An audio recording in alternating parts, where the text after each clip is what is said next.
You know, there's something about nighttime that feels peaceful, isn't there? The house is quiet, the world slows down, and for many of us, it's the one time we can truly relax. But what if I told you that some of the things we do at night, those little habits we don't think twice about, could actually be putting our health at risk? Recently, I read a story about a 73-year-old man who passed away after getting up to urinate at night. It was a heartbreaking reminder of how something as simple as a nighttime trip to the bathroom can have serious consequences if we're not careful. And it got me thinking, how many of us are unknowingly engaging in dangerous nighttime habits? That's why today, we're going to talk about 5 nighttime habits that seniors should avoid. These aren't just minor inconveniences, they can have real, serious effects on our health. But don't worry, this isn't about scaring you. It's about giving you the knowledge to stay safe so you can enjoy your nights and your days with peace of mind. Now, let's start with the first habit, getting up too quickly in the dark. How many times have you woken up in the middle of the night, needing to use the bathroom, and just bolted upright without a second thought?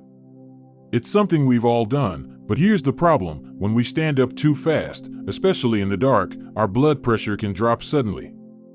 That dizziness you sometimes feel? That's your body struggling to adjust.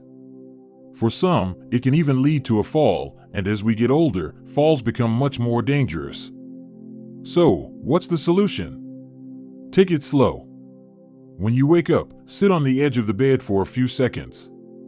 Let your body adjust. Turn on a nightlight or keep a small lamp nearby so you're not fumbling in the dark. These small changes can make a big difference in keeping you steady and safe. Now, the second habit is one you might not expect: drinking too much water right before bed. Staying hydrated is important, we all know that. But if you're guzzling a big glass of water right before you turn in, you're setting yourself up for multiple trips to the bathroom. And every time you get up, you're increasing the chances of stumbling, losing sleep, or even experiencing that dangerous blood pressure drop we just talked about. Instead, try this: drink most of your water earlier in the day. If you're thirsty at night, take small sips, just enough to keep your mouth comfortable. And if you're worried about dehydration, talk to your doctor about a hydration plan that works for you.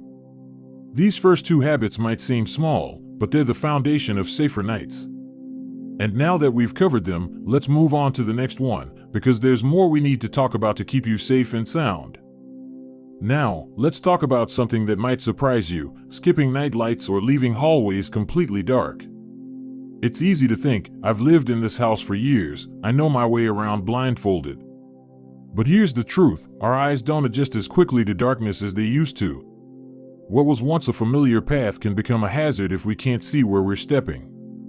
That rug corner you never trip over during the day? In the dark, it could send you tumbling. The fix is simple: add a little light. Plug-in night lights with motion sensors are a great option. They're soft enough not to disturb sleep but bright enough to guide your way. If you don't want to install anything, even a small battery-operated light in the hallway or bathroom can make all the difference. Think of it as a safety net for your nighttime strolls. Next up is a habit that's tough to break but so important: relying on sleeping pills or sedatives too often. Now, I get it, sleep doesn't always come easy as we age. Maybe you've had nights where you lie awake for hours, and a sleeping pill seems like the only way to get some rest. But here's the problem: many of these medications can leave you groggy, unsteady, or even confused when you wake up at night. That grogginess increases your risk of falls, and over time, your body can start depending on the pills just to sleep at all. If you're struggling with sleep, talk to your doctor about alternatives. Sometimes, small changes, like cutting back on caffeine, establishing a calming bedtime routine, or even adjusting the temperature in your bedroom, can help more than medication. And if you do need sleep aids, your doctor can help you find the safest option for your needs. We've covered a lot so far: taking it slow when you get up, managing nighttime fluids, lighting your path, and being cautious with sleep aids. But there's one more nighttime habit we need to discuss, and it's one that could be the most dangerous of all. Let's keep going, because what you don't know could hurt you. The last nighttime danger we need to talk about is one that doesn't get enough attention: ignoring dizziness or shortness of breath when you wake up at night. You might brush it off as just standing up too fast or sleeping in an odd position. But here's what many people don't realize: nighttime dizziness, chest tightness, or sudden breathlessness can be warning signs of serious heart issues, blood pressure problems, or even sleep apnea. That 73-year-old man I mentioned earlier? His story could have been different if those subtle nighttime signals hadn't been overlooked. So, what should you do? First, never ignore recurring symptoms. If you frequently wake up feeling lightheaded or gasping for air, tell your doctor, not next month, but next week. Second, consider keeping a symptom journal. Jot down what you felt, what time it happened, and how long it lasted. This helps doctors spot patterns they might otherwise miss. Now, let's put all this together.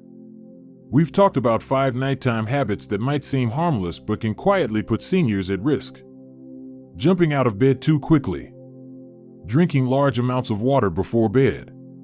Navigating a completely dark house. Overusing sleep medications. Ignoring nighttime dizziness or breathing troubles. But here's the good news: every single one of these risks has a simple, practical solution. A nightlight here, slower movements there, an honest chat with your doctor. These small changes stack up into powerful protection. I want you to remember something important: getting older doesn't mean living in fear. It means living with wisdom.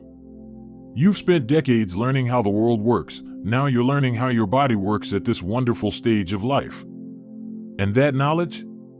It's your superpower. Before I go, I'd love to hear from you. Have you noticed any of these nighttime issues yourself? What tricks have you found to stay safe after dark? Your experience could help someone else in our community, so share those thoughts in the comments below.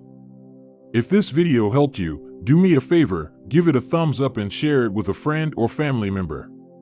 You never know who might need to hear this message today.